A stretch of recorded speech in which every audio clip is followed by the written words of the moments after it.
You're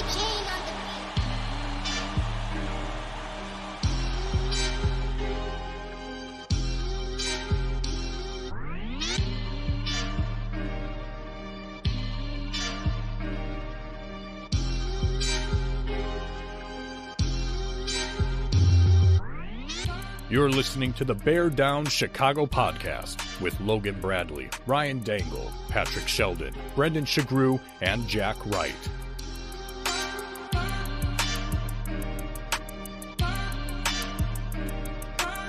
The Bear Down Chicago podcast. Yeah, we're that Bears podcast.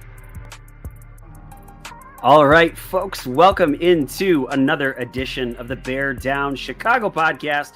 I am your host, Ryan Dangle. If you want to find me on Twitter, it's at Ryan Dangle. That's D-E-N-G-E-L. Just as I say pretty much every single week, if you are listening, you're one of our audio-only listeners, come check us out on YouTube. And if you're watching on YouTube and you want to go back and listen to an old episode, or maybe you had to cut out early or something along those lines, you want to come by and check us out. We're on Spotify, Apple Podcasts, wherever you get your podcast. I'm going to go ahead and bring in my favorite co-host, Brendan Shagrew. He is the assistant editor of Bears Wire. His name is Brendan Shagrew, and if you want to find him on Twitter, it's at Brendan Shagrew. That's S-U-G-R-U-E. Brendan was just on WGN again. So you're like famous. No, I'm not famous. I'm just a guy who talks about the Bears. And this was a busy week though. I got to talk with Larry on WGN a few hours after I had just talked with Tremaine Edmonds doing an interview. So that was cool. Like just kind of like all the Bears stuff happening at once. But it was fun, I mean, like it's no big deal. It's fun. I'm happy to be included. I thought you were going to say I'm your favorite Bears co-host because just of all the encouragement I've been giving you about your fantasy team, and just I'm so happy for you that your team is doing so well. You made all the right moves. That's all. I thought it was very encouraging. You're still mad because I forgot you in the outro last week, aren't you? No, I actually forgot about that. But now I can use that as a crutch, so thank you. New microphone or just new microphone stand? Because new it looks microphone all shiny. Stand. Yeah. Ooh, it's so shiny. Cost me $20 on Amazon. Just hooked it up to my desk because I'll let people behind the scenes here. Every time I had to use my microphone, I moved my keyboard like up out of the way. And so every time I had to type, I'm like typing like this and it's so uncomfortable. And I'm like, no, that's dumb. So now I got this kind of in the way, but it's so much easier to, if I want to respond to comments or talk to you guys. So yeah, it's cool. It's cool to have your microphone somewhere in the shot too, right? Like it makes you feel professional or something along those lines. We should probably bring in the other guys at this point. Yeah, probably. Let's bring in Jack Wright. If you want to find Jack on Twitter, it's at Bear Down Jack. Jack, how are you, buddy? I'm doing great. How about this? Cousin Heidi comes to town. Bears win. Yes. That's how it goes. Yes. That's amazing. Heidi can't leave. I'm sure she can't listen right now. She always listens, but Heidi, you cannot leave the city because the Bears are good luck. You are good luck to the Bears. So this is the second week in a row where I spilled something on my jersey. So I was wearing a Walter Payton jersey today, and it got something all over the front of it. So I decided, hey, it's time for my Khalil Mack jersey to come back. He did play for the Raiders. He did play for the Bears. So there's that. Just get too excited, spill stuff on your jersey, Ryan? I put together the dollhouse. My dad came over. It's so tall, it's tall. It's like 2 feet taller than my daughter right now. She can't even use the top floor of the dollhouse while we were watching the Bears game. So nice. I know everyone's really excited about that. Let's bring in Patrick Sheldon. If you want to find Patrick Sheldon on Twitter, it's at P_Shells. Hi, Shells. How was paintball this weekend? Right? Isn't that what you guys do in the Army? Oh, I'm sorry. Are you done talking to your favorite co-host, or are you ready for me? Are we done? Am I interrupting? We respect the troops here. I forgot his name. That's all we do in the Army. We play paintball pretty much all weekend. It's awesome. Yeah, exact opposite of what we do.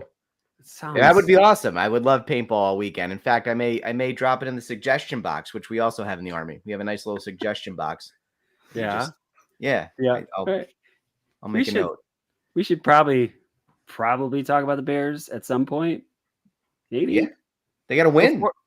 They did. Yes. Hey, Jack, do you want to maybe talk about somebody else first before we talk about the Bears? Yeah, let's do it because we have some of the best sponsors around. Like, for instance, Sheridan's Barbershop, which, as many of you know by now, is located in historic downtown Wheaton, Illinois, but also in Naperville. More on that to come in just a moment.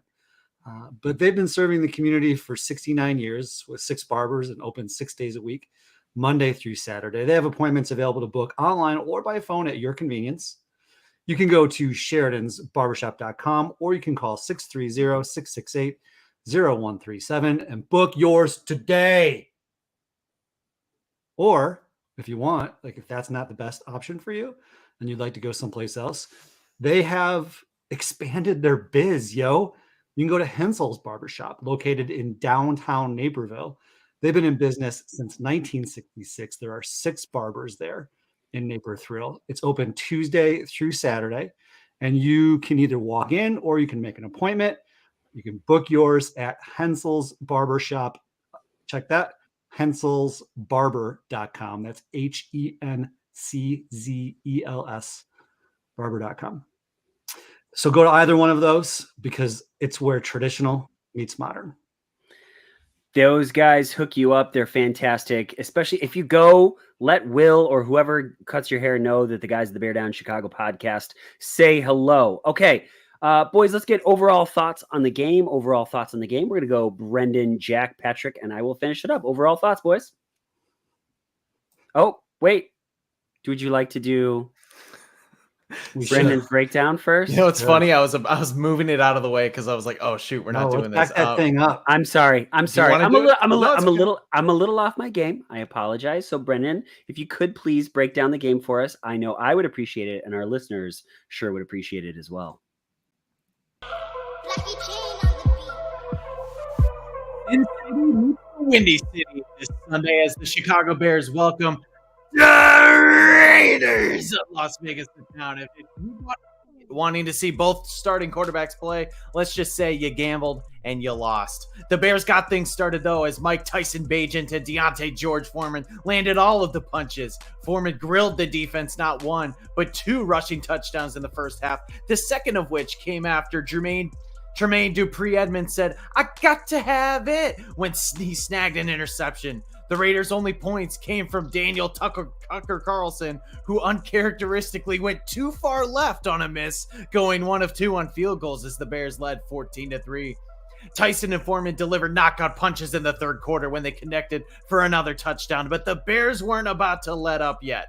Brian Georgetown Hoya threw up a lob dialed up by Sheldon's favorite coach, Ed Cooley, that was intercepted by Jalen Johnson, who went coast to coast and slam dunked this game shut. Even a late dagger by Jacoby Michael Myers couldn't scare the Bears from getting a win as we get close to Halloween. Bears 30, Raiders 12. I'm sorry. That was worth me screwing up for Brendan to get it right. So Brendan, thank you. They're always a little more sweet with a win. And hey, just to be fair, behind the scenes again, Ryan was toting an infant baby like 2 seconds ago who was fussy and crying. So all grace to you, my friend. Thank you very, very much. Yeah, she was losing her mind. She doesn't like me. So there are 3 women in my house that don't like me. Oh. Yeah. Yeah, TJ's got it right. Yeah, the Tucker Carlson. I never thought that would reference. That was perfect. Bravo. I had to get Sheldon's favorite coach, but in there as well. Stop it. We don't talk about Ed Cooley on this podcast. It was intercepted. Didn't you like shout him out like 3 or 4 times? Oh, there's tweets, man. He has got all of the before he revealed himself to be the fraud that he is. I did. I absolutely did. All right. It's on site, Ed. It's on site. Now can we talk about the Chicago Bears win. They won a football game. Can we talk about that? Let's go, Brendan, Jack, Patrick Sheldon, and I will finish it up. So this was just a complete dominating win, I'd say, by the players, the coaching staff, like everybody for the most part was on their P's and Q's. I thought Luke Getsy put together an offense that we've all been wanting to see, just ground and pound the football, let your quarterback kind of make those easy throws to move the ball and control the time of possession. I don't know why it took for an undrafted rookie quarterback to get, in the starting lineup for that to finally happen. Because look, as much as Justin Fields can make those big plays and be a dynamic athlete, you have to dial it back sometimes. And I think a game plan like this would have helped him. But look, the Bears got the win from it. I thought it was fantastic. I can't believe that Deontay Foreman was inactive for so many weeks. I mean, I understand wanting to get Roschon involved, but this was a guy, and I know you were excited about him too, Ryan, when he came over in free agency. This was the type of player I was thinking that the Bears were going to get. Just, continue to run up the middle, be a force in the toss game, bounce off tacklers. He rarely went down on first contact, and just controlling the line of scrimmage with the run game and really thwarting the Raiders of anything. Like their offense, the only way that their offense was able to move the ball was the Bears' defensive penalties. That was it. I mean, otherwise they were like, unless you count the last drive of the game when nobody was even trying at that point.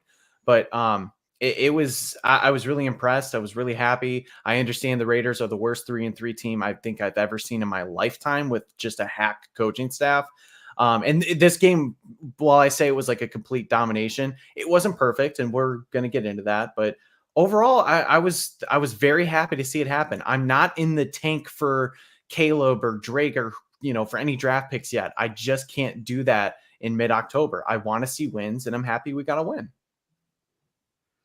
Super Bears Super Bowl. Let's go. So that's a dub, and that's a good dub, and we'll take it. Obviously, the Bears are still the Bears. They, you bring up a great point. They have a stable full of running backs who run with a burst and a complete forward lean. I'm really impressed with the depth in the running back room. That's been great. It was an all around well orchestrated game. It really was. Aside from the penalties, which were a little sloppy, I was impressed with, I'd say, pretty much every facet of the game. Well, except for the end of the first half. Clock. But I would say there are fewer glaring issues in this game than there have been in past weeks. It's just I'm happy and confused. I don't quite understand the consistent inconsistency of someone like Luke Getsy. I'm not spending a lot of time trying to figure it out, if I'm being honest, because I think we just have a sample size that tells us who he is. And I'm glad he got it right today. Whether he gets it right next week or not, that is very up in the air. Yeah, so full disclosure, I didn't see the whole game because I was apparently playing paintball all weekend, and I caught bits and pieces of it. I saw a fair amount of the Bears' offensive drives, though. What I'll say, I know we'll get into some of the specifics later, and we'll talk Bajan's performance, but bigger picture, I just want to kind of step back and appreciate the moment, right? Like it's a cool thing, and cool things don't often happen to this team. So I know there's a lot of talk on there about like draft position and is Bagent the future? Is he better than Fields? I think a reporter even asked Eberflus after the game if Fields is the number one when he comes back. Like, I don't know. I just want to enjoy a really cool moment for the Chicago Bears, and that is an undrafted free agent. I think, Brendan, you pointed out the first rookie to win his first start since Caleb Haney. Is that true? No, it's worse, man. It's Craig Krenzel, almost 20 years ago. Oh my gosh, Craig Krenzel. That's wow. Sorry, that's what I meant. Craig way Krenzel. Back. Sorry, there's so many awful Bears quarterbacks that begin with a C, apparently.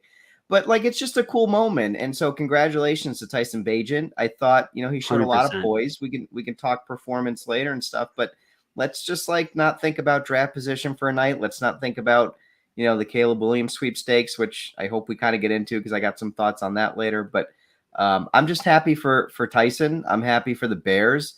That locker room looked very, very relieved in the post game, and I'm happy for them. So, we'll talk game plan, we'll talk specifics later, but I'm just going to recognize the moment for now. I want to jump in on that real quickly because I think you bring up a good point about it. I was really impressed, and I thought Tyson said something in his Wednesday press conference saying, as an undrafted quarterback and somebody out of D2, you kind of think that this might be the end of the road, and you don't know if you're ever going to see an NFL start ever again, like in a regular season. And he was kind of like, I'm just appreciating that moment. And then to see him invite all of his family and just to have that, like, you're right, it is something bigger. And that is super, super cool to see for somebody who basically said, well, I'm going to be a high school teacher and get jacked if this is, if this doesn't work out. He's going to turn into PC principal. So that's a really good point, Sheldon. I want to bring up this comment from Matt Vanderzanden. Matt, how are you, dude? Matt and I, we go way, way, way, way back, way more than I would like to admit. I wish we could see this type of offensive game with Fields. I don't understand it. I think at the beginning of the season, I said the thing that I was most looking forward to is our stable of running backs, that they have a really good running back team. But Luke Getsy doesn't want to run the football. But when the Bears run the football, they're competitive. Last season, right? Brendan, it is well documented. You brought this up several times, right? That bye week, sort of that mini bye week, right? Because the Bears played the Commanders on a Thursday night. And when they came back that next Sunday, it was a run-first offense. And the Bears, they did it really, really well. I don't understand why they are so apprehensive about running the football. It's been several times where running backs have been averaging over 5 yards a carry when we run the football, but they're like, nah, let's run some more screens because those keep working really, really, really well. First play of the game, boys, what was it? You got a text message from me right away. It was a screen. It was a screen that didn't produce a lot of yards. Shocking. I know. I don't know, man. I mean, 6 yards, 4 to 6 yards. I think that's not bad. That's essentially a decent run. You sure he's still your favorite co-host? Not anymore. No, not anymore. Not anymore. My internet was blacking out because you guys. No. I was like, I mean, so think about it. Tyson Bagent throws for $162, 162 yards, right? If Fields was doing that, people are up in arms and screaming, "Wow, what's wrong with Fields?" Right? But in this moment, right, we're kind of like, we're happy. We're happy for this kid just for all the reasons that you guys were just talking about, as it should be, right? Like it was a big moment for him and he played well. I mean, we're going to talk about the specifics a little bit more, but just like his movement in the pocket is very good. It's very, very good. In fact, you know what, boys? You know what? Because I'm the host, I'm going to do this. I'm going to throw out our very first true false, right? I know we have a lot more to talk about, but I want to throw my first true false out there. True or false? Tyson Bagent is a better quarterback when it comes to movement in the pocket. Let's go the exact same order. Let's go Brendan. Let's go Jack, Shells, and I will finish it up. Movement in the pocket. Can you be a little more specific, Mr. Dangle? Absolutely. So Justin Fields is a dynamic athlete that no one will. Tyson Bagent is not Justin Fields when he's running the football. I thought he ran the football pretty well, but Tyson Bagent's ability to move around within the pocket to find receivers in another spot, I think is essentially what I'm talking about. Okay.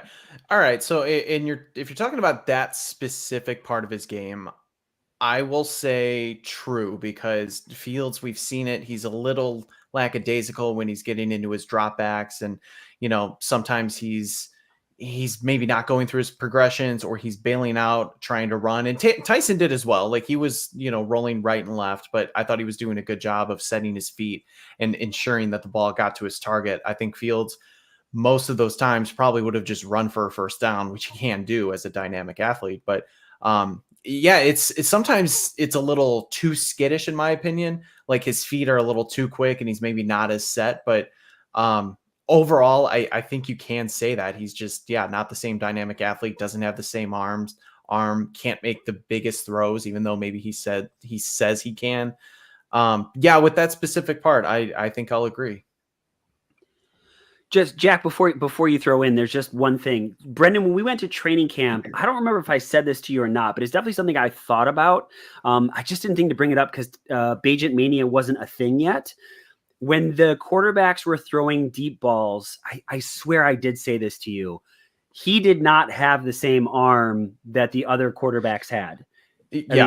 I remember. No, I do remember talking about this because I think I even said, I was like, I could probably throw, if like nobody's like pressuring me or anything, I could probably throw a decent deep ball.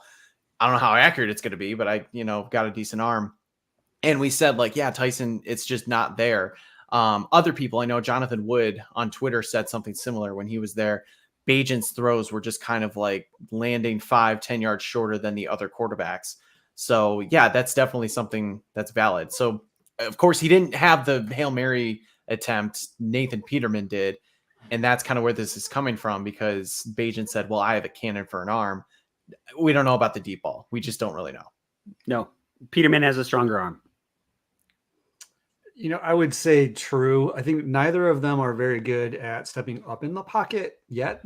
It's not unusual, though, for young quarterbacks to be fearful to step up into the pocket. But I think even Butt Fumble Sanchez, I believe, mentioned that in some ways Bagent offered a contrast, or I think he said that Bagent's play highlighted one of Fields' biggest weaknesses.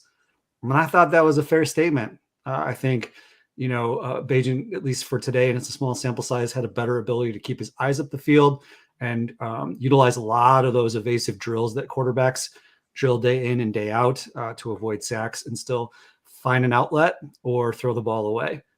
Fields has done it at times, but not consistently.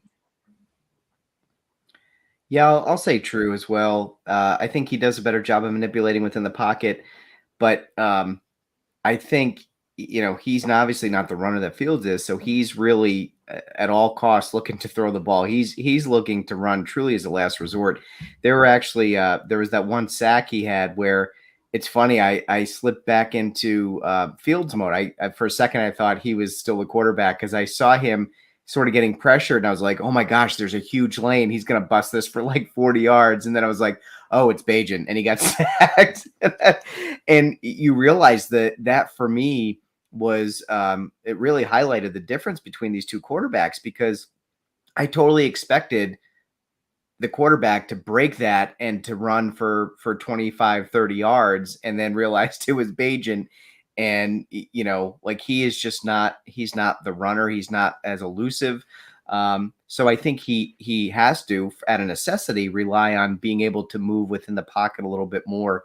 So I'll say true. I don't know. I do agree with Jack. I think, that highlights the things that Justin Fields has not done well to this point. And I have a thought, Dangle. I don't want to go back to your question. Maybe we'll get to it later, but I have a thought on why they're not running that same type of offense. But maybe we'll get to that in some of our final thoughts. Shells, just go for it. I mean, I think, much of what you were going to say, or what has been said, is what I was going to say, is Justin Fields is not good in the pocket. He holds the ball too long. I think Tyson gets the ball out pretty quick. Yeah. But you've already said it. He doesn't have the same arm, and he's not the same athlete. So what were you going to say, dude? I think Bagent's more the prototype that they want in that offense. And I think they came into this season wanting Justin Fields to try to fit that paradigm, and he's not. And I think they're not going to call a game that fits Justin Fields' strengths. They're going to call a game that fits the strengths of the prototypical quarterback that they want in their offense. And I think that skill set that's necessary to execute that offense better aligns with Tyson Bagent's skill set than Fields' skill set. I think even Spiegel said it last week, and I thought I had like a cathartic moment. I went, yeah, I think he's right. I think they want to force him to prove he can be the kind of quarterback they want him to be. And I think that's been the frustrating part for me this season, because I think there are a lot of things that they could have done to extract more out of Justin Fields in this offense, but I don't think they want to do it. I think they want to truly do it their way. And I think Bagent does it better their way than Fields at the moment. Anybody else thoughts on that? No, I could definitely see that. I mean, I've said from week one, I just don't know how well Getsy and this offensive staff work with Fields. And look where they came from. Getsy with Aaron Rodgers in Green Bay. Andrew Quagmire Janako with Kirk Cousins previously, like both pocket quarterbacks. And this is kind of that system they want, like the quick drop, easy throw, get the completion. Don't go for the deep bomb or anything like that. Yeah, I think I question it quite a bit. And I do want to highlight, I meant to do this in my my segment. Jeremy Layton had something right like during the game that I thought was really just spoke to this really simply. He says Justin Fields is a better player than Tyson Bagent, and any talk of Tyson being QB1 when Fields is healthy is simply dumb. But watching Bagent play on time, get the ball out, and move through his progressions only highlights Fields' weaknesses at this point in his career. I know that's kind of what we all said, but especially at this point in his career, being in his third year, you still see those. I just really question, and I have questioned Fields' fit in this system and in this offense, and that's why it's kind of hard to see Fields being the long-term answer because of that, if this staff continues to stay on.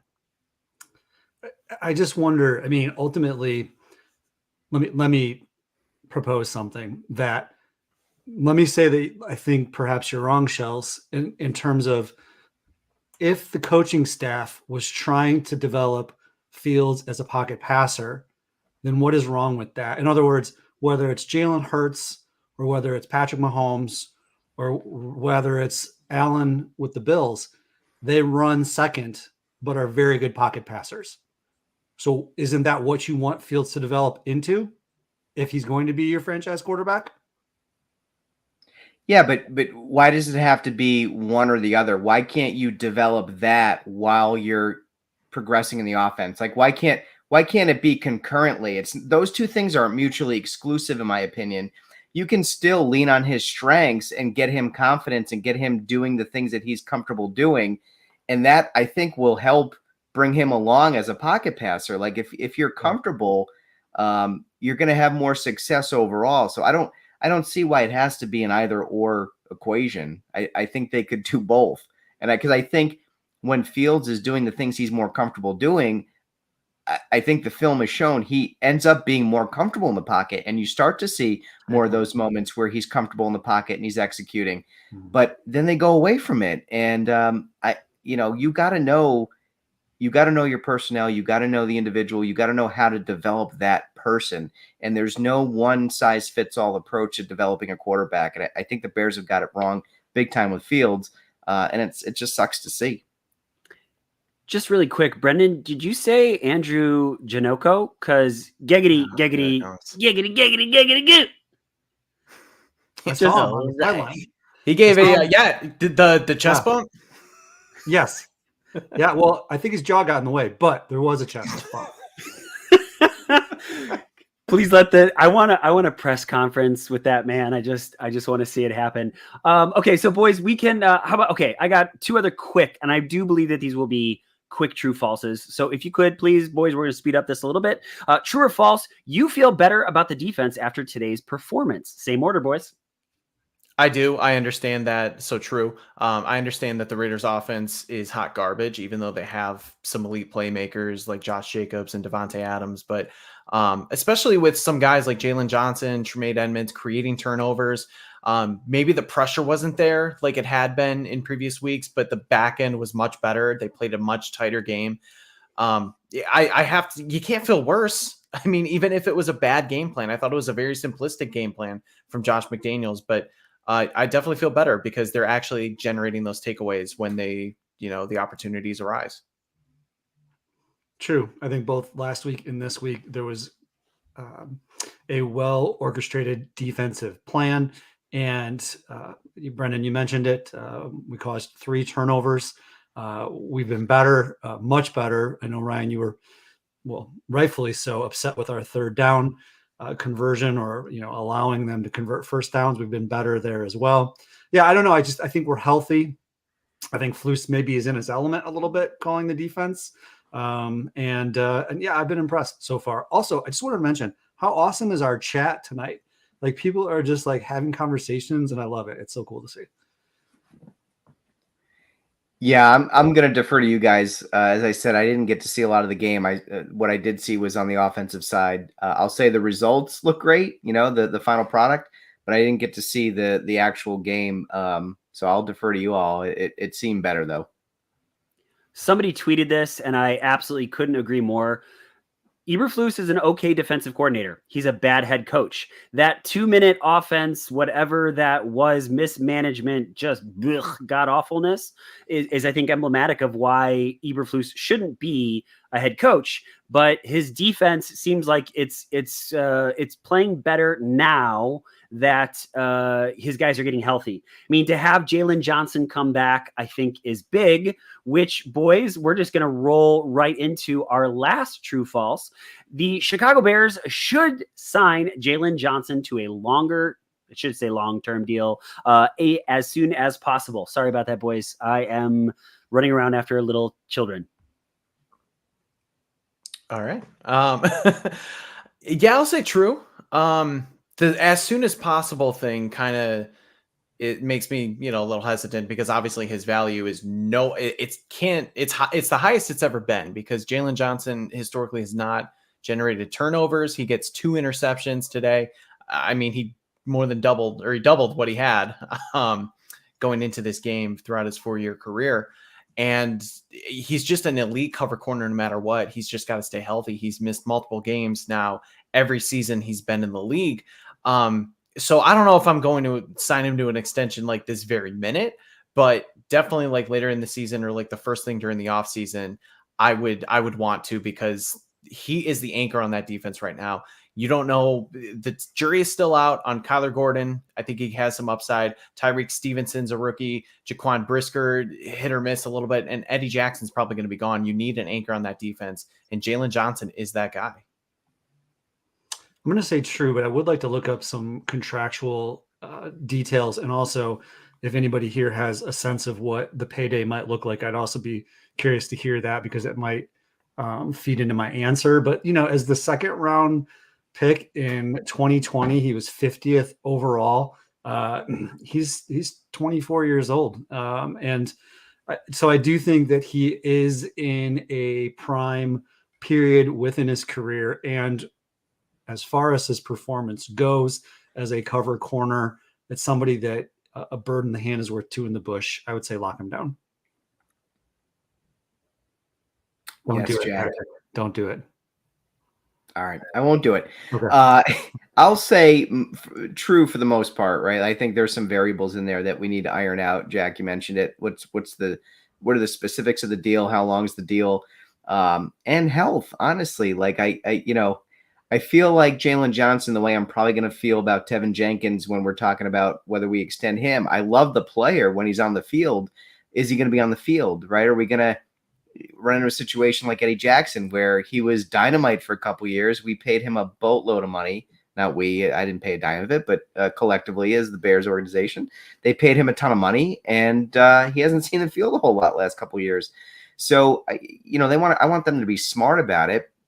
But just looking at it sort of in a vacuum, yeah, I mean, you got to at some point start keeping some talent on the field. The teardown is over. We're not in like a flip talent for some picks mode any longer. That's over. Like, we need to start the rebuild at some point, or you're going to be in a perpetual state of rebuilding. So, start locking down your homegrown guys, start building through the draft. And part of that is extending the guys that are successful that you draft. And I think that's Jalen Johnson. I just hope he stays healthy. I got contracts for Jack's question real quickly. All right. So the top one average per year, Jair Alexander with 21 million, definitely not going to come close to that. You got a few guys in the 20 millions, then, guys like Darius Slay, Travarius Ward at $13-14 million. Adoree Jackson at $13 million. I think it's going to be around there because of the fact that he has not generated turnovers historically. There is the injury concern. And Jalen Johnson himself said, he's like, look, I know I can't get elite cornerback money. I'm not stupid. He knows he's like on that good level, but not great level. So I would just to guess, I would say somewhere between 12 and 15 million per year. And that would be like just like top 10, like just outside top 10. I think, Brendan, you said he doesn't give turnovers, but look at how much better the secondary looks when he's back. I mean, Devontae Adams, he didn't shut him down by any stretch of the imagination, but him, like the two of them have had a bit of going back and forth, even when Devontae Adams was in Green Bay. And man, I want to see this guy back. I think everybody else has said it. You need some talent. You need it to happen. All right. So anything else, boys, with that before we get to the outhouse and the penthouse? All right, folks. Well, it is time to go to the outhouse and the penthouse. The outhouse and the penthouse. I just got so excited I wanted to do it. Yeah, let's do it twice. Just why not, right? We got the guy with the stadium announcer voice to do it, so let's hear it twice. Folks, we've talked about this endlessly. Our guy, Jeff Cadwallader, he is an incredible guy. If you're thinking about buying or selling a home, or you're looking into commercial properties, right? Maybe you want to start a new business, or you want to expand your business. You're thinking, man, I don't know, should we reach out? Do yourself a favor, call Jeff Cadwallader or text him right now, 630-254-4734. Jeff Cadwallader with SVN Landmark. He is as wonderful a guy as you can possibly imagine. And just, let him know what you're thinking about. Ask a couple questions, right? Jeff will give you that no pressure thing. You can visit genevajeff.com if you don't want to shoot him a text, but why not? What do you have to lose, right? If Jeff isn't your guy, he's going to be gracious. He's going to be awesome. If you do talk to Jeff, let him know that the guys at the Bear Down Chicago podcast say hello. All right. So wait a minute. We're doing penthouse first, then outhouse. So same order, boys. Penthouse. Oh man, this is tough. Like I got the pick of the litter. All right, I'll just go with they're all easy, I think. There's like 5 easy ones, but I'll just say Tyson Bagent. Again, for the reasons we mentioned, I'll just read off his stat line: 21 of 29, 162 yards, 1 touchdown, no interceptions, QB rating of 97, and he only took 1 sack. I was really just impressed with how he operated the offense. He maybe had a couple moments where things weren't going as great, couple missed throws here and there, but he did what he needed to do, and he just kept the ball moving. I mean, the Bears dominated the time of possession. Yes, he had the running game, but like he managed the game effectively, and that's not a bad thing, especially for an undrafted free agent or undrafted quarterback coming in and just, doing his thing and getting in his first start. Like we talked about, almost 20 years since a Bears quarterback has won in their rookie debut. Craig Krenzel, go back to it. Kyle Orton, Mitchell Trubisky, Justin Fields. I'm sure I'm missing another one, but guys who just couldn't get it done, and Tyson Bagent did it. So it's just super happy to see, like, the fact that we talked about his family being there and just how grateful he was for the opportunity. Just super, super cool to see. So props to him. That's a good pick. Did we mention, sorry if I missed it, that he was the D2 Heisman Trophy winner as well? No, we did not. Yeah, it's probably kind of cool. All right, so pretty easy pickings for me. See what I did there? Picks, Jalen Johnson. He had 2 interceptions, including a pick 6. That was something to watch. That was so fun. And aside from that, he also had 2 pass deflections, 3 tackles, and 2 of those were solo. And I would say he didn't start great. And but after the beginning, he was excellent. One of the best performances we've ever seen by Jalen Johnson. Yeah, I've got a couple of options, but I think I'm going to land on Deontay Foreman, mainly because I'm just so thankful that I managed to include him in my fantasy football lineup this week. I would be grief-stricken, I think, if I somehow managed to leave him out of my starting lineup. I couldn't imagine that feeling right now. Yep. But what a game. Hey, Ryan. What's up, bud? Wait, Ryan, you played him, right? Yeah, yes. If you had him, of course you're playing him. He's a Bears fan. Why would he not play Deontay Foreman? You knew he's going to start. Right. Yeah, obviously. So we won't even talk about that. I'm just going to assume Ryan started him and picked up 30+ points that he got. Anyway, we talked about it earlier, though. Why was this guy inactive for so long? I mean, they signed him to a nice deal in the offseason. They obviously saw some things that they liked. And I think he showed what he could do today. And what a great performance. Happy for him. And, happy for all the fantasy football owners that had the foresight, the smarts to put him in their lineup this week. Yeah. I'm going to say you're in my shout outs, you specifically, not the rest of the crew. You might be working your way out of it. And I thought Brendan was for sure. Listen, I think the favorite co-host set the tone for me this week. And I got a little salty. The only reason I said it is because I forgot his name at the end of the outro last week. So I wanted to try to give him a little attaboy. He's not actually my favorite. Everybody knows that. Sorry, did I spell out? All right. So there wasn't it. this is one that there might be somebody that's better, but Tyler Scott. So he's got 2 rushes for 14 yards, 2 rushes for 14 yards, and he also had 2 receptions for 19 yards. Nothing that stands out except for this. Velus Jones, it's time to go, buddy. You don't do anything here. And Tyler Scott, is doing everything that Velus does really, really well. It is time to get this guy some more opportunities and take Velus and say, thank you so much, but we drafted you incorrectly when we shouldn't have had you in the first place, and say, thank you so much. Good luck in your career. Somebody else will pick him up because they always do. But Tyler Scott does everything that Velus can do. Thank you very much. You couldn't be more wrong. You couldn't be. Jack's head was going to fall off. Velus Jones doesn't catch punts, and Tyler Scott doesn't catch kick returns. And Velus Jones catches kick returns and has given us better field position in the last 2 weeks by taking it out of the end zone, at least like 3 to 5 yards per clip. Plus, he has been worked into the offense recently. So they're not interchangeable, Ryan. They're not. The two are not interchangeable. So Velus on receiving 1 reception for 0 yards. And that's it. That's his stats. He had a great game last week. He had a great game this week. He dropped a kick return at any moment. He dropped the first kickoff return. It was a touchback anyway. He's a liability. How's he liability? Has he lost? Because he's just as likely to fumble or drop the ball as he is to return. What are you talking about? That was last year. What's he done this year?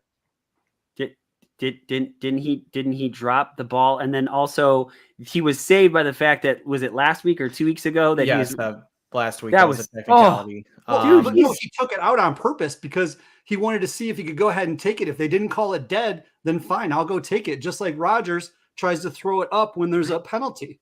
I don't know why you're stuck on this guy, Jack. I don't know why. I don't know. I think he might have had 1 return that went past the 25-yard line for the ones I saw. I didn't think he did, but okay. I'm going to look at both last week and this week. He has had, I would say, 3 to 4 returns that have gone out beyond the scrimmage yard that would be if it was a touchback. I did not have Velus Jones being the hot button issue tonight on my scorecard. I didn't have that. They're not interchangeable, dude. You can't just say Tyler Scott's return. He's got just as good a speed. I'm no longer the least favorite co-host. When have we seen Tyler Scott kick return? Man, I'm making enemies all across the board. Nobody likes Dangle tonight. What's up, Jack? I'm sorry, I didn't hear your question. No, I just wondered when we've seen Tyler Scott kick return and if he is any good. He hasn't been given the opportunity to do so yet. Yeah, that's what I was gonna. Do we know that he can? Have one. You already have one who does a good job returning the ball, and who might break one, who brings it past the line of scrimmage if it were a touchback.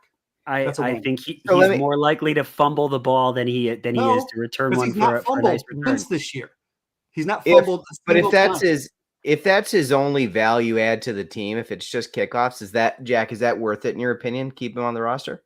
Probably, yeah. Really? Probably yes. Because what do you do if he doesn't kick return?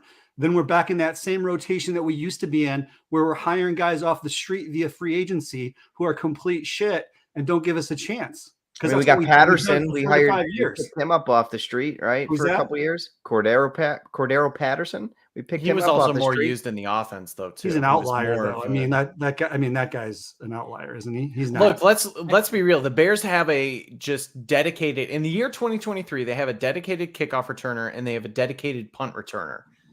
It's not great. Let's go. That's no. What? How can you be celebrating that? If he's Devin Hester, we have a dedicated punt returner and a dedicated kick returner. You would like them to be a little more. What is that? What was? I don't know. That was. How did that do that? Did it just recognize your thumb? That's so weird. I don't have popcorn, but I'm gonna enjoy a snack and just. All I was. You know what it was? Somebody liked what I said. Oh, look at that. Okay. Okay. We can drop it though, seriously. But I think you're wrong. All I was going to say was like some teams you can usually incorporate the punt returners and the kick returners more effectively in the offense. I don't see the Bears doing that. Yeah, Velus Jones gets like 1 to 2 plays a game. Trent Taylor doesn't do anything. It just kind of stinks when 2 of your wide receivers active on game day aren't threats on offense. That's all I'm saying. Let's move on to other things because there's a lot more things to argue about. It's time to go to the outhouse. Same order, boys. My outhouse, this is easy. Matt Eberflus's mismanagement of the first half. Let me take you through a journey, friends. The Bears get the ball back after, I believe, the Raiders kicked their field goal to get rid of the shutout. And they get the ball back with 1 minute and 43 seconds after Velus returns the ball to the 20-yard line, probably, instead of the 25 and keeping it. Anyway, the Bears have it, and they have all 3 timeouts.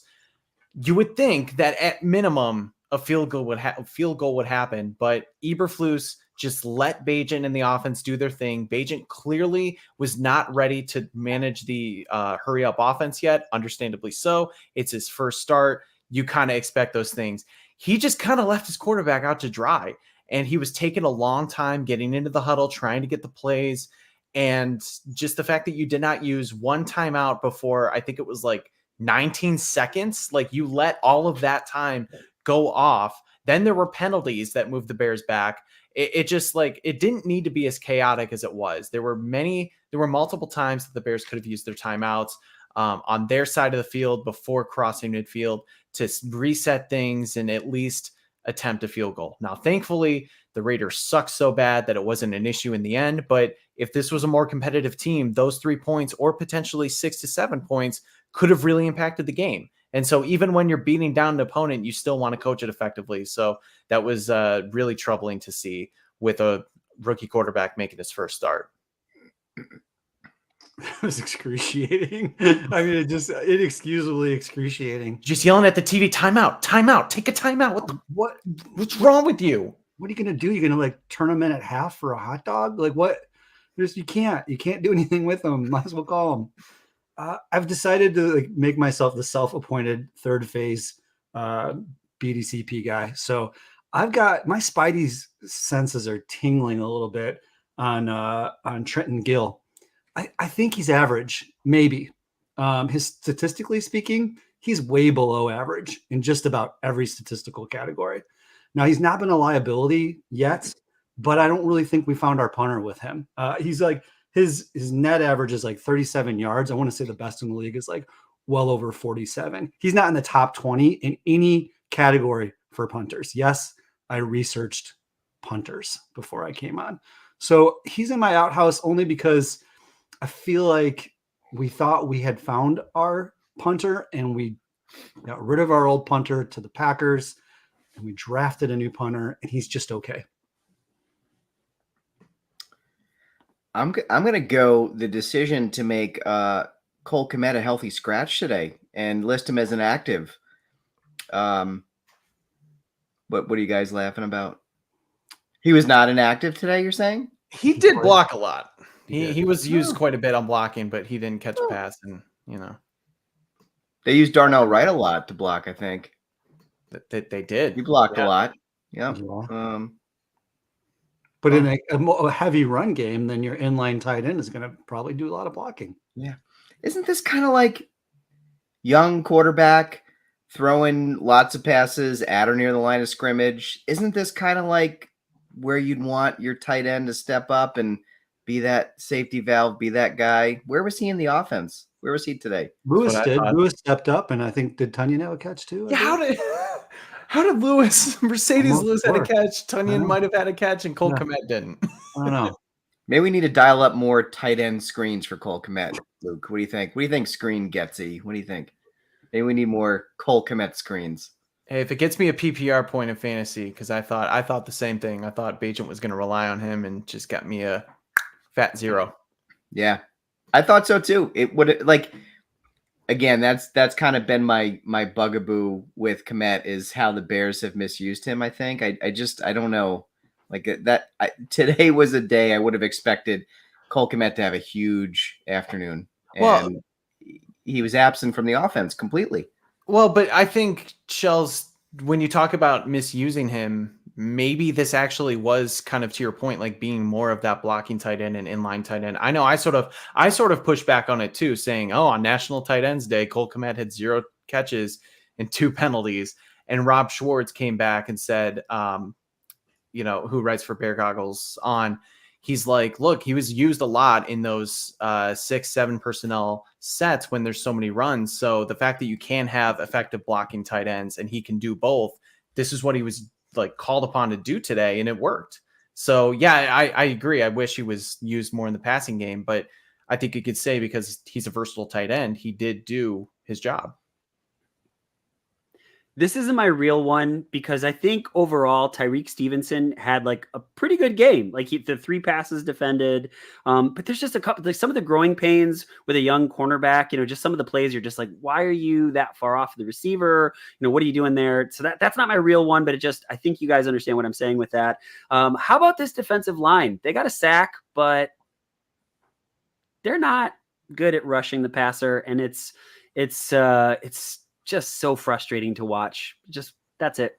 That's my outhouse. Where's is it Yannick or Yannick Ngakoue? Yeah, like he just is that a fail? I mean, we're only 6-7 games in, but he has not been the impact player that we had hoped at all.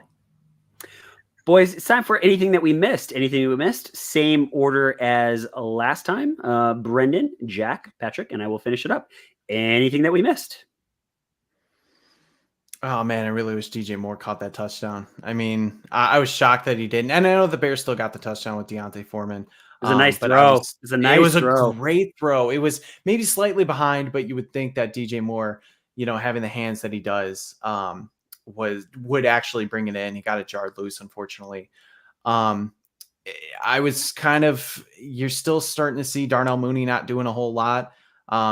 It's a little concerning when you think about his long-term prospects here with the Bears. Is that actually going to be something that, he signs a contract extension or not? The fact that he just continues to be like, we knew he was going to be second fiddle, but he's like way down on that list. It's just not great. So I don't really know what's going on there. With the offensive line, I think me and probably a lot of people need to eat some crow because of the just shit that we all talked that the Bears were shuffling their offensive line yet again. They moved Tevin Jenkins over to right guard. They kept Cody Whitehair in the lineup and then took him out of center. That made sense, but starting Cody Whitehair over somebody like Ja'Tari Carter, everybody was sort of on the, everybody was saying that was such a mistake. Cody Whitehair can't do anything. And you know what? They balled out today. They really did. I thought Whitehair had a decent game. The big weak link was Larry Borum. But look, he's a swing tackle. That's kind of what to expect out of somebody who's a backup. Jenkins was a monster again. Darnell Wright did his job against Max Crosby. The snaps weren't perfect, but they were better from Lucas Patrick. So I think the Bears kind of got it right this week with the offensive line. We'll see if that holds up next week against Joey Bosa and Khalil Mack with the Chargers. But I got to say, I was wrong. I really thought that was going to be a failure, especially on the left side, and they did pretty damn well. It's been kind of musical chairs with that offensive line, I think, for the last 2 years due to injury and personnel issues and free agency. So, yeah, it's hard to be overly glowing about the offensive line, but I think you were absolutely right with all of your comments, Brendan. I mean, and just again, watching Tevin Jenkins is incredibly fun. Yeah, it is a treat. It's just a road grader. The Bears held the Raiders to 235 total yards, and they were 2 of 9 in third down efficiency, while the Bears were 8 of 13. Bears won time of possession. Statistically speaking, the Bears had a nice night.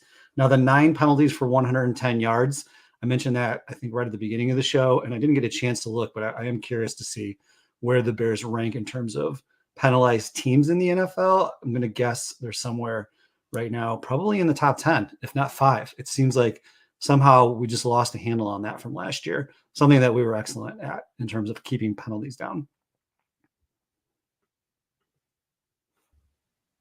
Sheldon, you Uh-oh. muted. Uh-oh. Yeah, no, I'm looking at my notes here. I got a few. The throw to Moore, I thought Tyson Bagent's best pass, second quarter, maybe about 12 minutes left, and it was like 3rd and 10, and he put the ball. I thought it was I know he didn't have any opportunities downfield, so we didn't get to see a whole lot, but I would have liked to have seen more because I think the kid's more capable than the offense that they called today for him. I think it was training wheels on for sure for his first start, but that throw to Moore, he put it low and away, away from the defender. I thought that was a great throw on the move, escaping the pocket. That to me was like the most intriguing Tyson Bagent play of the day. And it may have seemed kind of inconsequential, but that really was, I like that. And I want to see a little bit more out of him next week if he's playing. I'm going to rely on you guys a little bit here because, again, I wasn't really able to watch or listen to the game, but they had I think it was the same series. They had a tush push, and Bagent, I don't know if he did it on his own. I don't know if that was the play design, but he immediately took the ball and went hard right around the tackle as the defender was flying in. And I couldn't hear the announcers. Was that, I thought that was great. I was like, if that was sort of an ad lib by him, that was amazing. But that was kind of a cool play to me. I don't know.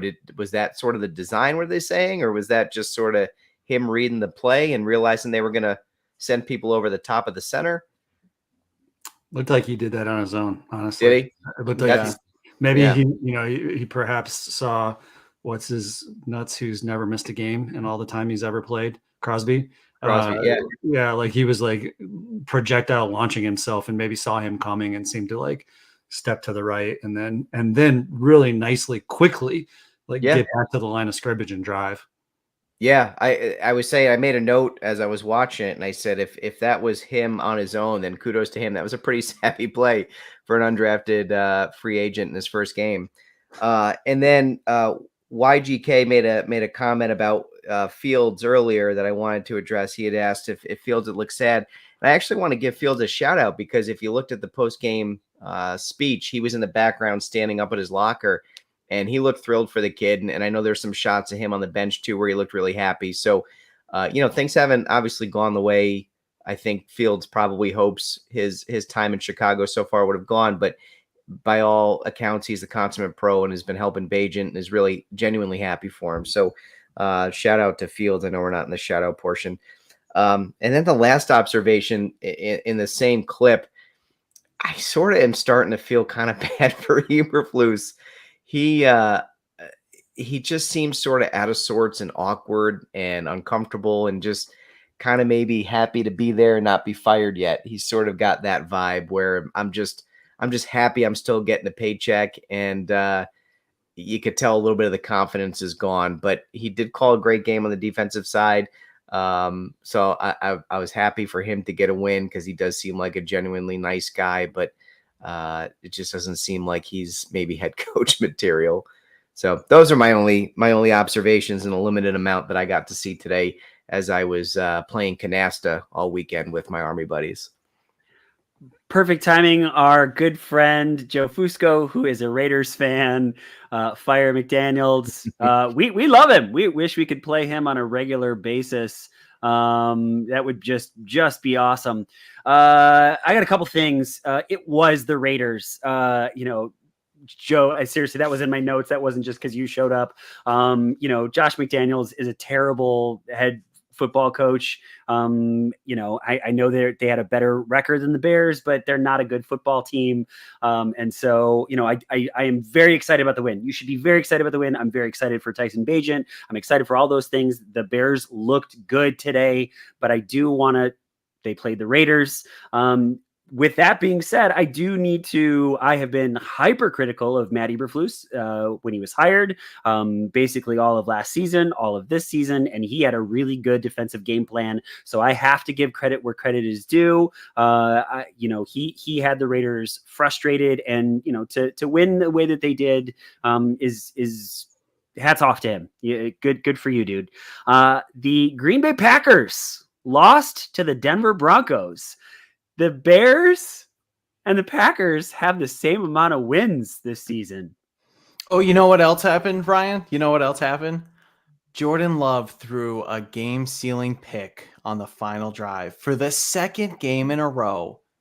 You hate to see it. It's not a good thing, though. Like, I need him to be a modicum better. Like, I need him to be just a skosh better because I want him back next year. And did he's they not move on back next year. He is back.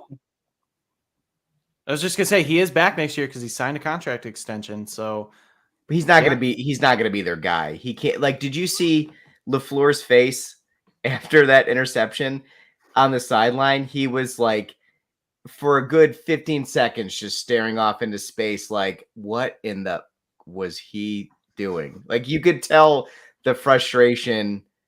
You could see it in his face. There's no way he's their starting quarterback next year.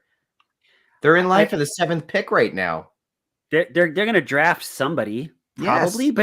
but it is the Green Bay Packers and their first round draft follies. Like you never know what they're doing with their first round draft pick. It was never getting a wide receiver for Aaron Rodgers, who wanted one desperately. So I was the guy in our text thread that said, I'm afraid that Jordan Love might be good, but I think that was more just because he tore apart the Bears and then had an okay week the following week. I'm wrong, and I'm very, very happy to be wrong in that one. It's a lot of Dangle being wrong tonight. That's what this podcast is all about. All right, so one more thing that I want to throw out here to everybody. So next up is the Chargers, 2-4. Not as good a football team as I thought that they were going to be this season, though they've had a pretty tough schedule. The New Orleans Saints are 3-4. The Carolina Panthers are stinky at 0-6, and the Detroit Lions 5-2, but getting smacked around by the by the Baltimore Ravens today was not something that I had on my bingo card, boys. So in those next 4 games, Chargers 2-4, Saints 3-4, Carolina 0-6, Lions 5-2. How many wins do you realistically think the Bears can pull off? For those of you that are still hanging out with us in the comment section, let us know. So that's 4 games. What do you think the Bears' record is going to be in those 4 games? Same order, boys. Screw it. I'll say 2-2, even though if I don't fully believe it. I think the Chargers game is a little bit winnable. I know it depends on who the quarterback is going to be. Bears fans travel. Okay. That place is going to be rocking as a Bears home game. And I'm surprised that they're 9-point underdogs. That's shocking that the Bears are 9-point underdogs already. I don't know if they'll win, but I think it's going to be a close game. Panthers, I think they're going to win. Saints, earlier in the season, I would have said no, but that team is just doggy doo-doo, and Derek Carr wants to yell at every person, and their grandmother. So I just don't know how good that team's going to be. So maybe there's a win there. And then I don't think they're going to beat the Lions still. I think this is a wake-up call for the Lions, and I think they're going to get back on track. But I'll be optimistic and say 2-2. You know what? I'll take your 2-2 and up it to 3-1, brothers. They're gonna pull an upset in the Chargers. You're absolutely right about New Orleans. Carr is terrible and has the ability to bring down any team he plays on. The guy he's like such an imposter. Panthers is a dub, and then Detroit will beat them. What are you smoking? Because I want some of that. 3-1? 3-1? What? I'm yell at you like Derek Carr. Eberflus has won 5 games in 2 seasons, and we're saying, hey, they're going to the Super Bowl. Mark it down, boys. Mark it down. Right. 3-1. I am. I'm gonna do that right now. Yeah, I'm gonna go 1-3. Yeah, he says. I'm gonna go 1-3. I maybe they've got a shot at the Chargers, but I'm gonna go with the better quarterback in that scenario every time. New Orleans defense is really good. I agree with you, what everybody said about Carr, but their defense is really good and has the ability to expose young quarterbacks as they did with Jordan Love when they played him. They get after the quarterback. So I don't think that's going to be an easy game by any stretch. And the Lions, they've shorted today. They looked pretty good. Obviously, the Panthers are an absolute abomination, but I don't know. I can't get optimistic or fired up about this team right now. I want to enjoy Tyson Bagent's cool moment, and that's it. And then think about tomorrow. Yeah. What 1-3? It's a bad football team that played a bad football team today and had a really good game plan for it. But remember last week we're like, the Bears, they might be on a win streak, and then they didn't win because they're a very bad football team. And so, yeah, I don't see it happening.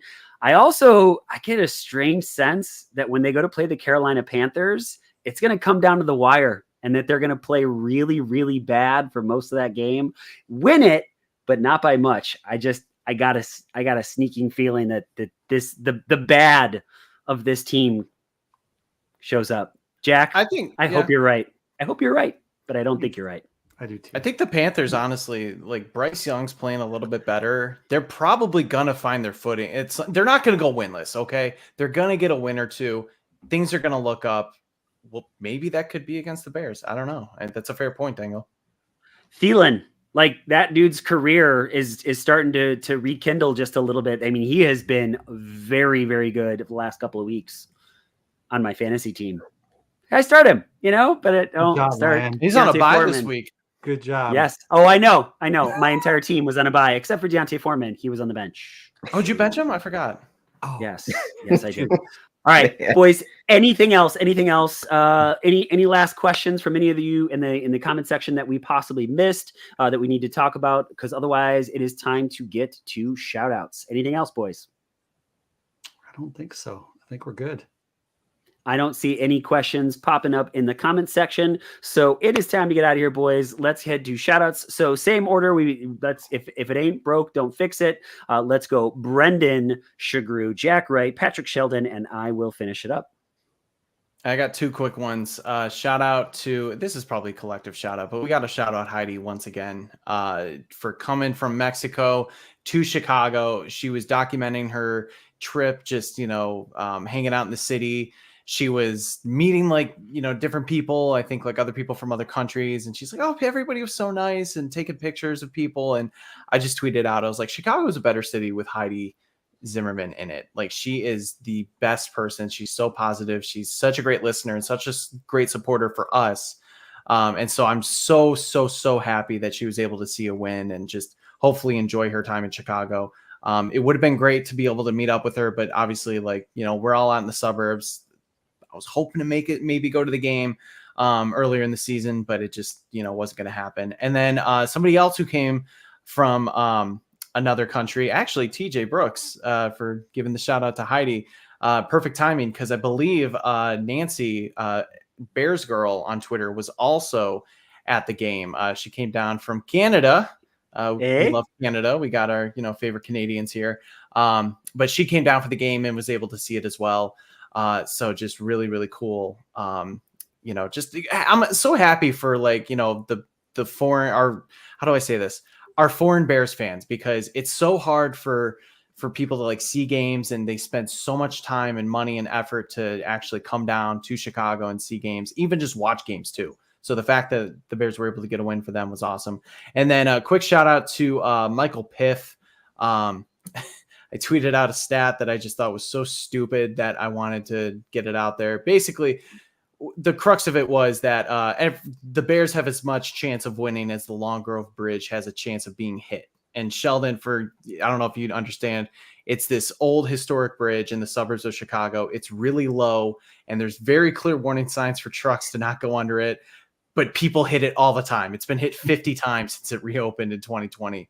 And so I basically said, the Long Grove Bridge has a chance to get hit as much as a chance as the Bears have to get a win. And Michael Piff loved that, and it was just really fun. So shout out to him. I appreciate people who get a kick out of the stupid stuff that I post.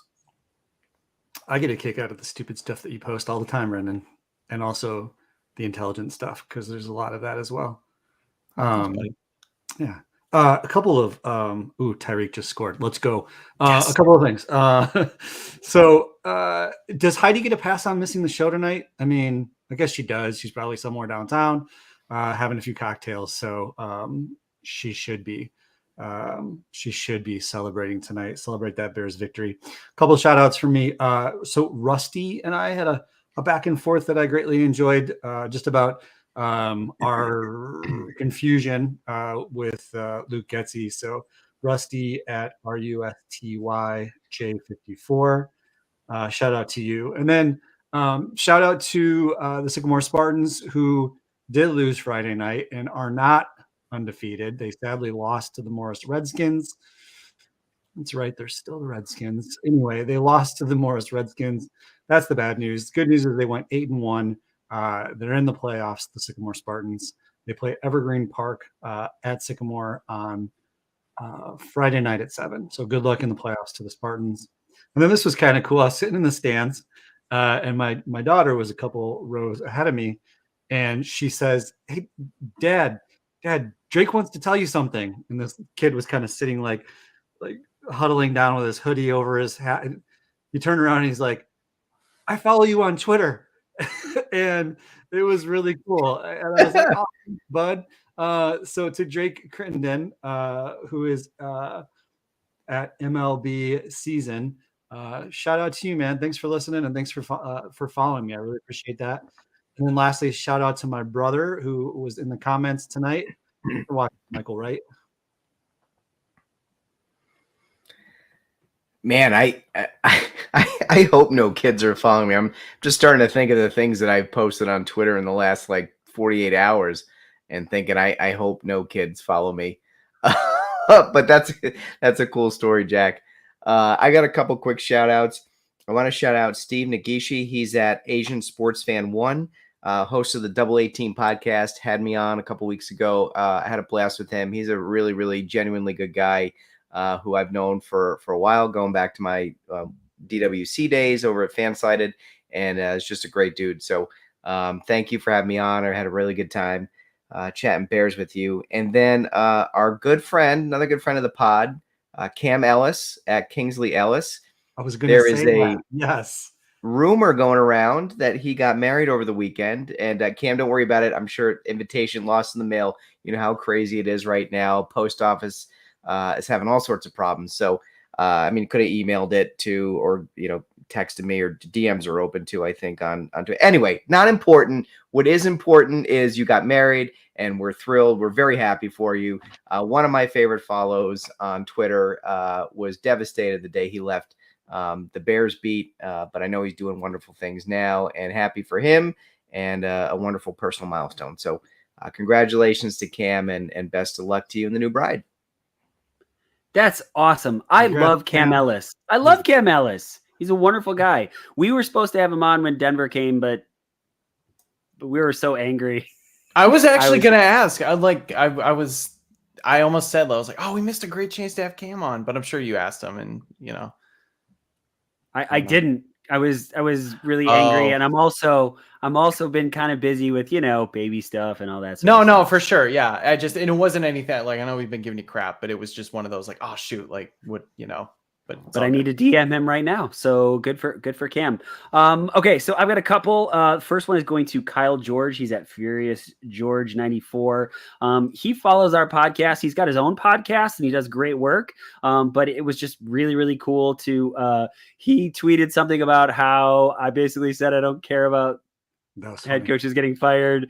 And it's one of those moments. He caught me in an angry moment, and he laughed about it. And so that's good. That's what this whole thing is for, right? We're having fun. We're having a good time. So appreciate you, buddy. And I hope that you are well. My next one goes to Patrick Sheldon.